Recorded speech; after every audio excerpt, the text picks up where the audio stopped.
అందరికీ నమస్కారం. నేను మీ జగన్ అడ్వకేట్. ప్రభుత్వ భూములు అమ్మొచ్చా, కొనవచ్చా, ఏం చేయవచ్చును? అయితే ఇందులో భాగంగా మాట్లాడాల్సుకోవాల్సిన విషయం ఏమిటంటే 1977లో POT act provision of transfer, ప్రభుత్వం భూములు అమ్మడానికి కానీ కొనడానికి కానీ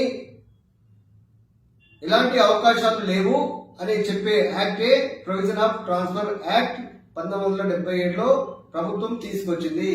ఇది ఓన్లీ వంశపారంపరంగా ఉన్న భూమిని, మనకున్న భూమిని మన పిల్లలకు ఇవ్వడానికి తప్ప దానం చేయడానికి కానీ అమ్మడానికి కానీ కొనడానికి కానీ లేని విధంగా ఉండే ఈ యొక్క అవకాశము పిఓటి యాక్ట్ లో చెప్పడం జరుగుతుంది. కావున ఇలాంటి అంశాలు మరెన్నో మీ ముందుకు తెలియజేయడానికి నేను మీ ముందుకు వస్తున్నా. ధన్యవాదాలు.